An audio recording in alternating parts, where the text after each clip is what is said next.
안녕하세요. 지구과학 읽어주는 유쌤입니다. 지난 2강에서는 저희가 대륙 이동을 연구하는 방법인 고지저기 분석에 대해서 배웠죠. 그리고 실제 과거의 대륙 분포가 어떻게 되어 있었는지를 공부하였습니다. 이번 3강에서는 판과 판이 만나는 경계에 종류가 굉장히 많아요. 그래서 그 종류에 대해서 학습을 하고요. 각각이 갖고 있는 특징에 대해서 공부를 한번 해보도록 하겠습니다. 자, 우선 화면을 보시면 판에 그림이 나와 있어요. 그래서 전 세계에 분포하고 있는 여러 가지 판에 대해서 우리가 나와 있는 것을 볼 수가 있는데요. 여러분들이 이 판들의 이름을 뭐 일일이 다 외워야 된다라고 자꾸 물어보는데, 꼭 다 외워야 되는 것은 아닙니다. 뭐 이 중에서 많이 나오는 판들이 있기는 해요. 근데 그런 판들에 대한 어떤 이름과 위치를 알고 있으면 아무래도 공부하는 데 좋은 건 있죠. 하지만 이 이름들을 무조건 외워야지만 학습을 할 수 있는 건 아니기 때문에 그것을 뭐 우선순위로 암기하는 데 너무 주력하지 않으셔도 됩니다. 우선 보시면 전 지구적인 판의 이름을 뭐 다 외울 필요는 없지만 대략 세보면은 한 10개 정도 남짓해요. 근데 이것도 이제 큰 의미가 없는 게 크게 잡혀있는 판의 개수가 이렇지만 아주 세부적으로 들어가면요. 하나의 판으로 표시된 곳도 뭐 발산의 경계가 있다든지 중간에 뭐 그런 식으로 해가지고 좀 쪼개기도 해요. 그래서 이 개수를 기억하는 건 정말 아무 의미 없고요. 여러분이 보실 건 뭐냐면 이 판을 보셨을 때 우리가 보통 대륙판과 해양판으로 구분을 합니다. 근데 이거는 특정 경계에서 대륙 지각을 포함하고 있느냐 혹은 해양 지각을 포함하고 있느냐에 따라서 구분을 하는 거예요. 그래서 뭐 예를 들어서 아프리카판을 보시면요. 여기 아프리카판 여기 있죠. 대서양 중앙해령의 동쪽에 위치한 해양판이 있고요. 아프리카 내의 대륙으로 된 대륙판이 있어요. 그래서 우리가 보통 대륙판, 해양판을 얘기를 하는데 그게 우리가 일반적으로 알고 있는 육지와 바다의 경계하고 완벽하게 일치한다? 아니라는 거예요. 그래서 정확하게 일치하진 않습니다. 그래서 우리가 볼 때 이 판이 대륙판이냐 해양판이냐라는 걸 보는 거는 사실 의미가 없어요. 왜냐면 하나의 판이 대륙판과 해양판 두 개가 같이 있는 경우도 있는 걸 지금 방금 예로 들었잖아요. 그래서 그렇게 하는 게 아니라 판의 경계에서 판의 종류를 좀 보자는 거예요. 그것을 파악을 하는 게 훨씬 더 여러분들한테 중요한 핵심이 되겠습니다. 자, 그럼 판의 경계를 한번 볼게요. 우선 판의 경계는 세 가지 종류가 있어요. 여기 나와 있는 것처럼 발산형 경계가 있고요.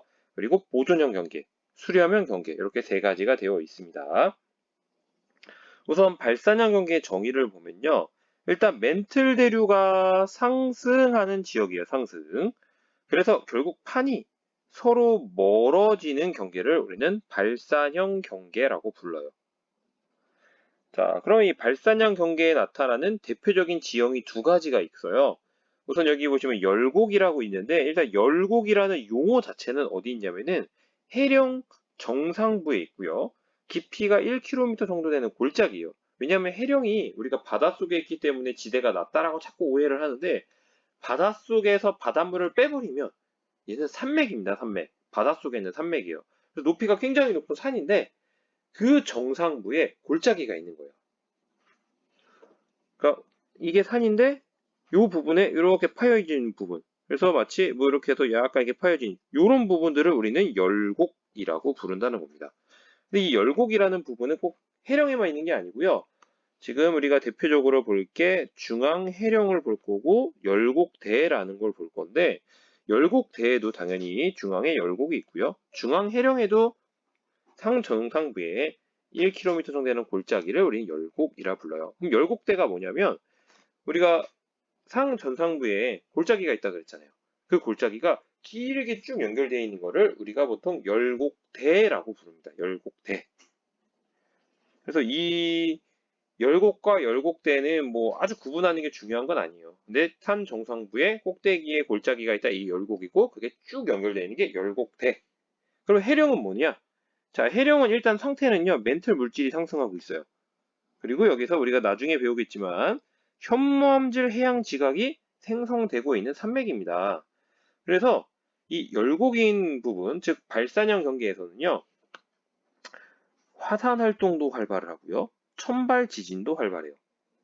자, 이 천발 지진이라는 거는 보통 우리가 뭐 세 개로 나누기도 하지만 가장 단순하게 두 개로 나누죠. 지진이 발생하는 깊이에 따라서 지표면 근처에서는 천발 지진, 깊은 곳에서는 신발 지진으로 나눠요. 근데 이 지진이 발생하려면요, 기본적으로 지금 얘기하는 거는 탄성 한 개 넘어섰을 때 갑자기 지층이 쪼개지면서 그 충격파가 발생한다. 이렇게 우리가 지금 설명을 하죠. 그래서 천발 지진이라고 하는 거는 뭔가 이 힘이 작용해서 스트레스를 받는 부분들, 그게 지표면 근처에 있다는 거예요. 근데 이게 발산형 경계이기 때문에 발산형 경계는 뭐라고요? 멘틀 대류가 다 이렇게 상승을 합니다. 여기도 상승을 해요. 상승을 하면요, 이렇게 양쪽으로 갈라지겠죠?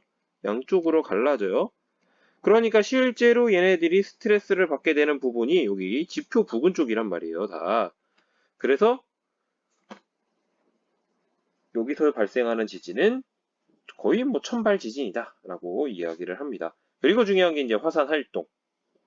이 두 가지가 같이 있다는 게 발산형 경계의 특징이 되겠어요. 그리고 가장 아래쪽에 있는 내용은 우리가 이미 학습을 했는데 복습을 위해서 다시 한번 넣어놨거든요. 우리가 해령에서 새로운 해양 지각이 만들어진다고 지난 강의에서 얘기를 했죠. 그러면 멀어질수록 해양 지각의 나이 당연히 많아지겠죠? 그러니까 점점점 많이 퇴적이 되니까 퇴적물의 두께도 많아집니다. 그리고 이 수심이 증가한다는 건 약간 오해하시면 안 되는데, 이 수심이 증가한다는 거는요, 사실은 해저 지형이 울퉁불퉁하단 말이에요. 그러니까 해령으로부터 굉장히 멀리 떨어지면요, 다른 형태의 어떤 지형도 나오기 때문에 반드시 수심이 증가한다고 볼 수는 없는데, 이 말은 해령에서부터 그렇게 멀지 않은 데까지는 서서히 수심이 증가한다. 이런 의미로 받아들여 주시면 될 것 같습니다. 그리고 이제 우리가 뒤에 슬라이드에서 다시 한번 강조하겠지만 이 열곡대하고 해령은 사실은 상관관계를 갖고 있어요. 그래서 열곡이 발달해서 열곡대가 형성이 되면요. 여기는 지금 바닷물이 없죠? 그런데 이게 점점점 양쪽으로 벌어지잖아요. 그러면 이 열곡의 깊이가 점점 깊어집니다. 그리고 넓어져요. 그러면 그 사이를 바닷물이 채우게 되는데 그러면 바닷물이 들어오고 나서 한참 시간이 지나게 되면요. 이 아래에 있는 그림처럼 해령이 발달되게 됩니다. 그러니까 열곡대가 결국에는 발달해서 해령이 된다. 이런 것들도 우리가 조금 뒤에서 한번 자세하게 보겠습니다. 그다음에 이제 보존형 경계가 있고요. 이 보존형 경계는 특징이 뭐냐면 발산형 경계가 끊어지면서 나타나는 경계예요. 그래서 발산 경계 주변에서 잘 나타냅니다. 그러니까 중요한 건 뭐다? 경계가 끊어졌다. 즉 단층의 형태로 나타난다는 거죠. 자, 예를 들어서 한번 볼게요. 여기가 만약에 위에서 본 모습이다라고 했을 때 이거를 어떤 판의 경계라고 해보죠. 판의 경계예요. 자, 근데 이게 보존형 경계가 됐다는 거는 이렇게 판의 경계가 어긋나 버린 거죠. 그래서 점선으로 보통 표현하는데 이 부분이 바로 보존형 경계입니다. 그래서 이런 형태로 나타났다는 거예요. 자, 그럼 이 보존형 경계는 왜 생기느냐? 이거 우리가 초미의 관심사죠. 다시 한번 그려볼게요. 요거 이제 위에서 본 모습이라고 다시 하고 아까처럼 이 실선은 판의 경계라고 볼게요. 근데 이 그림상에서 위쪽에서는 양쪽으로 이 화살표의 길이가 속력이라고 보시면 돼요. 요 정도 속력으로 간다. 근데 아래쪽은 더 짧게. 그러니까 속력이 더 느리다는 거죠. 그럼 어떻게 돼요?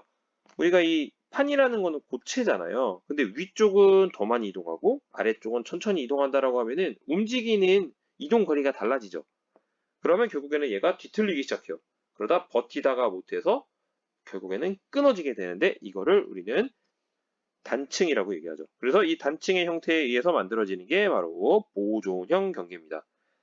근데 보존형 경계는 사실은 지금 여기에 발산 경계 주변이라고 써놨지만 사실은 수렴 경계인 해구 부근에서도 생길 수 있어요. 왜냐면 수렴 경계 부근에서도 내가 이렇게 위에서 봤을 때 위쪽에도 있고 아래쪽에도 똑같이 있겠죠? 근데 그때 이동 속력이 다르면 여기도 끊어질 수가 있어요. 근데 문제는 뭐냐?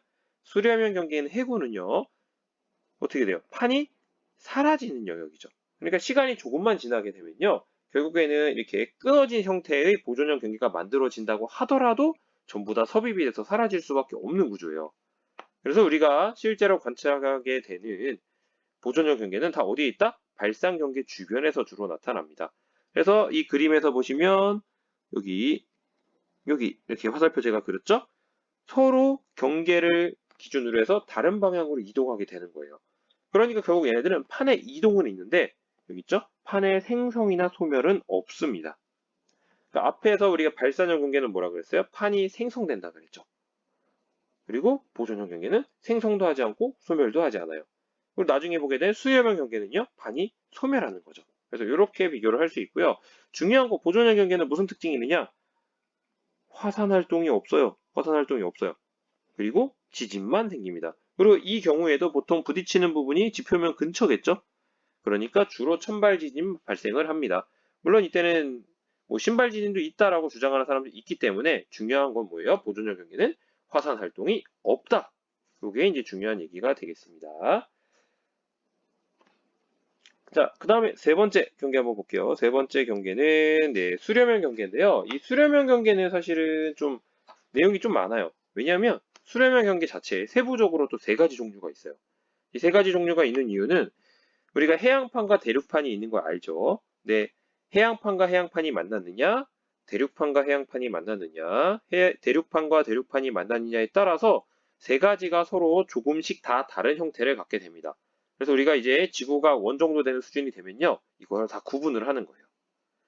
자, 그러면 이제 수렴형 경계의 대표적인 지형은 뭐가 있냐면, 일단 첫 번째가 섭입대가 있어요, 섭입대. 자, 섭입대는 뭐 다른 말로 베니오프대라고도 하고요. 얘는 어디서 생기냐면은 해양판이 섭입하고 있는 경사면이 섭입됩니다. 그래서 이 섭입대를 따라서는 천발, 신발 지진이 발생해요. 왜? 자, 볼게요. 이렇게 들어갈수록 점점점 경계면이 깊어지고 있죠. 지하 깊숙한 곳으로 가요. 그래서 처음에 섭입이 시작되는 영역에서는 지표면 근처가 되겠죠.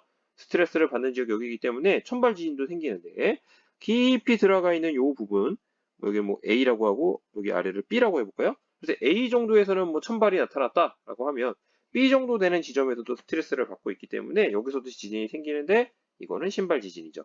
그래서 수렴형 경계에서는요, 보통 천발 지진과 신발 지진에 걸쳐서 진원의 깊이가 굉장히 깊어지는 다른 그런 모습들을 볼 수가 있고요.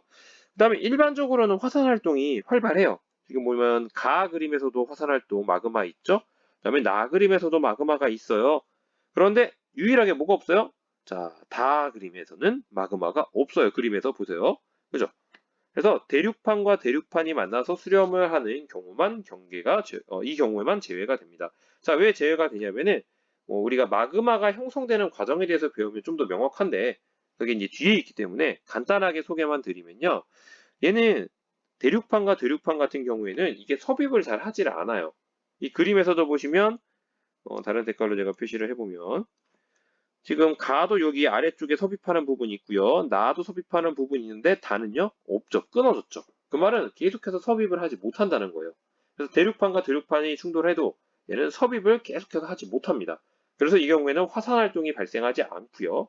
오히려 습곡 산맥의 형태가 만들어지게 되는 거죠. 자, 그 다음에 이제 두 번째 대표적인 지형은 뭐가 있냐면 화산호예요. 화산호. 화산호는 마그마가 분출해서 생겨나게 되는 호 형태의 화산인데요. 이게 만약에 화산호가 해양판에 생성이 되면요. 우리가 일본에서 많이 들었죠. 호상열도라고 부르고요. 대륙판에 생기게 되면요. 대륙화산호라고 우리가 다르게 이름을 붙여요. 근데 뭐 이름을 다르게 붙이는 거지 어떤 과정이라든가 형태가 전혀 다르거나 하지 않습니다. 그럼 무슨 차이냐? 자, 가처럼 해양판과 해양판이 만나게 되면요. 자, 마그마가 생겼죠. 여기를 조금 지울게요. 자, 마그마가 생겼는데 요 마그마가 여기서 생겨가지고 올라갔더니 이 올라간 판도 해양판이죠. 그러니까 해양판에서 분출을 하는 거예요. 그러면 얘는 호상열도라고 부르고요.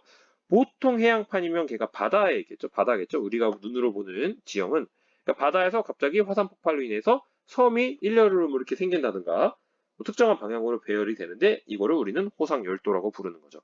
자, 그런데 대륙판 밑으로 해양판이 섭입하는 경우, 요 경우도 그림을 좀 지우고, 자, 요 경우는요, 마그마가 생성이 돼서 분출을 하면요, 결국 지표면 바깥쪽으로 해서 분출하게 되는 지점은 뭐냐? 대륙판인 거예요. 그래서 여기에서 분출을 하게 되면요, 이때 우리는 대륙 화산호라고 부르게 된다는 겁니다. 자, 그래서 뭐 원리는 같은데, 어디에 생성되느냐에 따라서 이름이 다르게 붙는 거. 요 정도만 여러분이 조금 보시면 될 것 같아요. 자, 그러면 우선은 이 정도 얘기를 하고 세부적으로는 뒤에서 다시 한번 볼게요.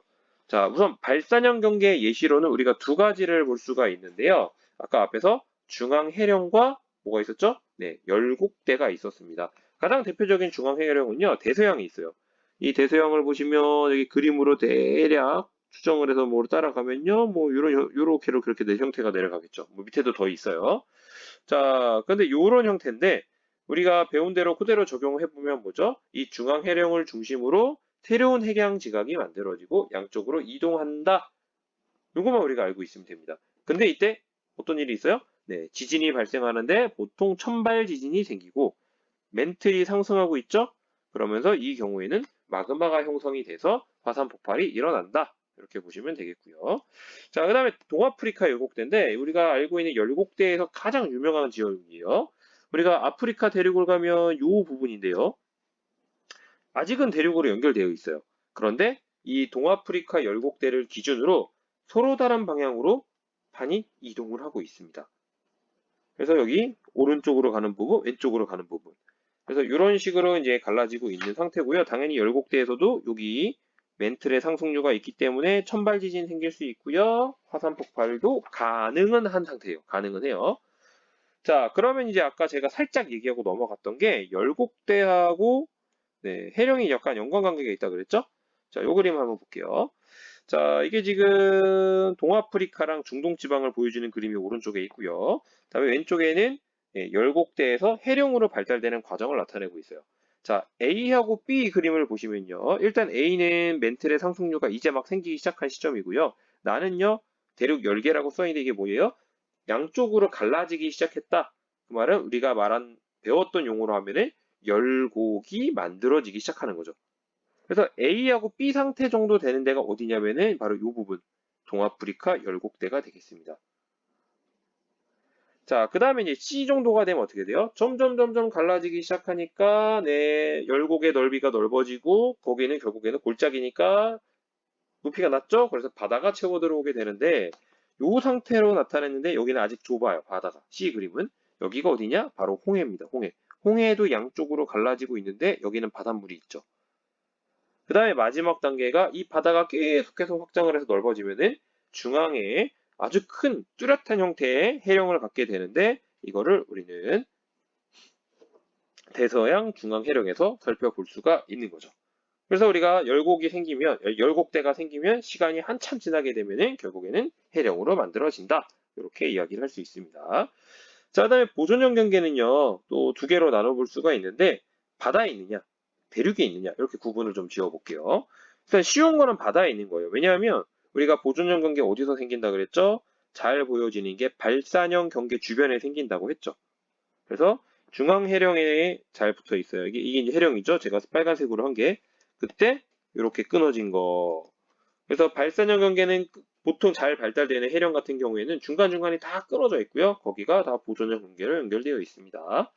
그 다음에 이제 대륙에 있는 것 중에 가장 유명한 거는 여기 미국 서부에 캘리포니아 지방이 있어요. 거기에 샌 안드레아스 단층이 있습니다. 여기는 뭐 그림을 제가 따왔는데 그 그림 이름이 산 안드레아스라고 되어 있는데 이거는 뭐 영어 표기법의 문제니까.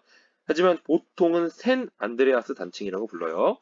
자, 요거는 육지로 드러나 있는데 여기가 단층이에요. 굉장히 거대합니다. 서로 다른 방향으로 움직이고요.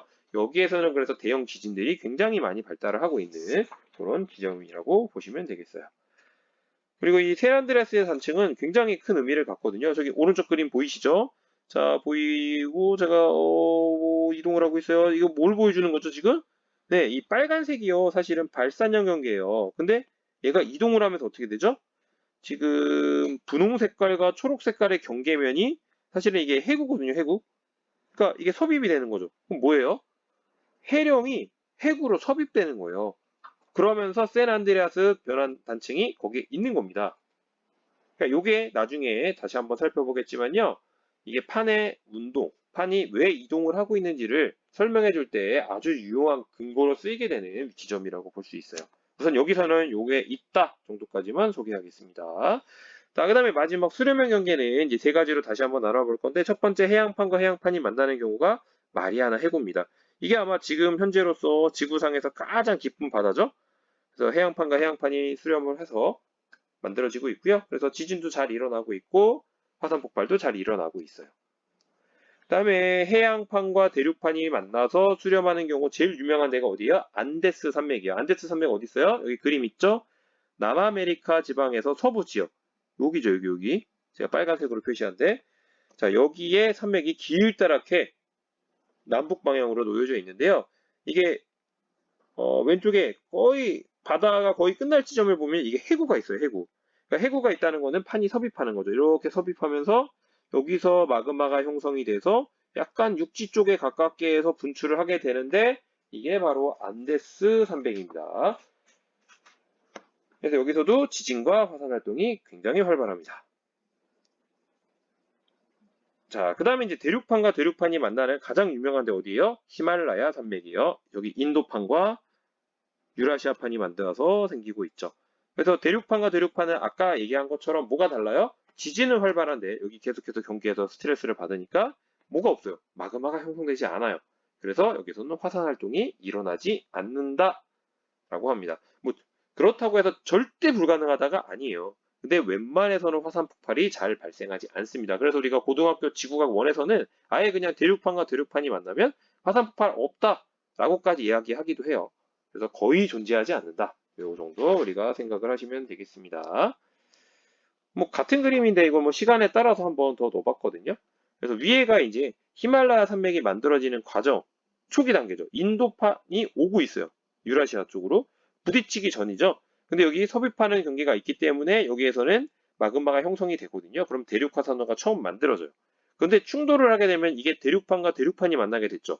그러면은 이제 우리가 배우겠지만 화산 활동이 생기지 않습니다. 마그마가 잘 생기지 않아요. 그러면 여기는 이제 높은 습곡 산맥들이 생기게 되는 겁니다. 자, 그러면 지금까지 얘기했던 거를 한번 정리를 해보면요. 이렇습니다. 다양한 판의 경계를 한꺼번에 나타냈어요. 자, 그럼 여러분들이 이걸 다 외워야 하느냐? 아닙니다. 자, 그런데 왜 이게 제가 넣느냐? 필요 없으면 안 넣겠죠. 그러니까 이거를 전부 다 막 외워야 되는 건 아니에요. 하지만 우리가 이제 고등학생이라는 이제 한계가 있기 때문에 이런 판의 경계가 아주 뚜렷하게 잘 나타나는 부분들이 있어요. 뭐 수렴형 경계라든가 발산형 경계라든가 이런 종류들이 뚜렷하게 나타나는 부분들이 있거든요. 그래서 어떤 경계 하면 사실은 거의 그 위치만 나와요. 그러니까 우리가 공부를 할 때 뭐를 알아야 되느냐? 어떤 경계다. 뭐 예를 들어서 수렴형 경계다. 대륙판과 대륙판이 만나는 수렴형 경계다. 그러면 진짜 열의 아홉 아니면 그 이상 어디가 나와요? 히말라야 산맥이 나옵니다. 그러면 우리는 어떻게 해요? 이 이름을 다 알아야 되는 게 아니고요. 사실은요. 보통은 이런 지도가 많이 나오거든요. 그러니까 지도에서 대륙판과 대륙판이 만나서 수렴형 경계를 이루고 있는 그 대표적인 지점이 어딘지를 알아야 돼요. 여기가 그렇다 이렇게 알면 되는 거죠. 반대로 이 지점에 판의 경계 표시가 되어 있는데 이게 뭐게 안 가르쳐주고 물어볼 때가 있단 말이에요. 그럼 여기는 대륙판과 대륙판이 만나서 수렴하는 경계야 라는 인식을 여러분이 하셔야 된다는 거예요. 그래서 위치를 알기 위해서 이름이 필요하기 때문에 이름을 막 이렇게 얘기를 다 해줬죠. 그리고 실제로 그 이름이니까. 하지만 여러분이 공부할 때 이 이름보다도 더 중요한 건 뭐냐? 지도상에서 판의 경계가 나타나 있을 때 그 판의 경계 표시가 딱 돼 있다. 예를 들어서 지금 여기가 A라고 표시돼 있다. A라고 표시된 판의 경계 뭐니? 해양과 대륙이 만난 수렴 경계다. 이렇게 여러분이 이해할 수 있을 정도로 이해를 하면 된다는 겁니다. 달달달 외울 필요는 없어요. 자, 그러면 이제 정리를 한번 해볼게요. 자, 지금까지 얘기했던 게 이런 거예요. 판의 경계는 발산형 경계, 보존형 경계, 수렴형 경계 세 가지가 있다고 얘기를 했고요. 그리고 우리가 예시를 들어서 얘기할 때 어떻게 나눴어요? 해양판과 대륙판이 다르기 때문에 상태가 성질이 좀 다르죠.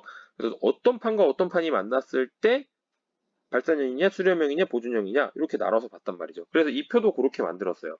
자, 우선 발산형 경계 한번 볼게요. 해양판과 해양판이 발산하기도 하고요. 대륙판과 대륙판이 발산하기도 해요. 그러면 보통 해양판과 해양판이 발산하면요. 이미 바닷속에 잠겨있죠. 해양이에요. 그러면 보통 해령까지 만들어졌기 때문에 대표적인 데가 중앙해령, 대서양 중앙해령이고요. 대륙판과 대륙판 아직 해령까지 발달되지 않았어요. 제일 유명한 데 뭐였죠? 네, 동아프리카 요곡대 우리 했어요. 근데 얘네들은 사실 구분하는 게 큰 의미는 없어요. 그냥 얘가 해양판이냐 대륙판이냐 요거만 차이지 결국에는 우리가 관심 있는 지각 변동은 똑같습니다. 지진이 일어나고요. 물론 이제 발산형 경계는 주로 천발 지진이 일어나지만 여기에서는 우리가 천발이냐 신발이냐를 구분하지 않았어요. 이 표에서는요. 화산 활동이 일어난다는 거예요. 자, 그 다음에 수렴형 보기 전에 보존형부터 볼게요. 보존형 경계도 해양판과 해양판이 있는 경우, 대륙판과 대륙판이 만나는 경우로 나눴는데 큰 의미는 없어요. 근데 얘네들 제일 중요한 건 뭐예요? 지각 변동인데 얘네들도 지진만 발생하죠. 보통 천발 지진. 근데 지진 어쨌든. 그런데 중요한 건 뭐죠? 화산이 만들어지지 않는다. 화산이 만들어지지 않는다. 자, 이거예요. 발산형 경계와 보존형 경계의 가장 큰 차이죠. 발산형 경계는 화산 활동이 있어요. 보존형 경계는 화산 활동 없어요. 자, 그 다음에 이제 제일 헷갈리는 게 수렴형 경계. 얘는 세 가지로 나눴어요. 실제로 세 가지 종류가 있죠. 자, 우선 해양판과 대륙판이 만나면요. 어떤 일이 생기느냐. 제일 유명한 애들이 안데스 산맥이고요. 그 다음에 일본이에요. 일본. 이 두 가지거든요. 왜냐면 일본 여러분이 생각하면 일본 섬인데요. 왜 바다인데요? 라고 생각하는데 중요한 거는 얘네들이 만나는 판이 유라시아판이에요. 유라시아판은 네. 끄트머리가 지금 우리나라에 있는 그쪽이 약간 일본하고 이쪽이 바다로 들어가 있긴 하지만 전체적으로 대륙판입니다. 그러니까 이게 해양판과 대륙판이 만나는 거예요.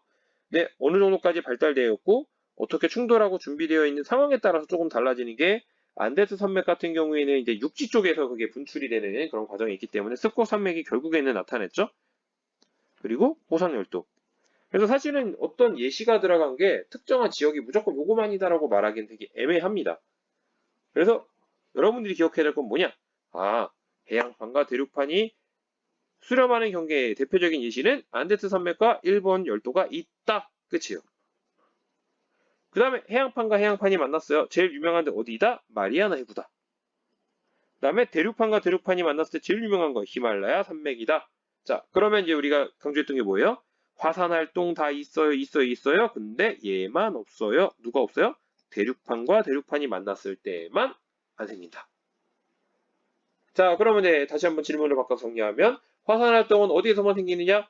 발산형 경계와 수렴형 경계 중 해양판과 대륙판 혹은 해양판과 해양판이 만났을 때만 생긴다. 이렇게 정리가 됩니다.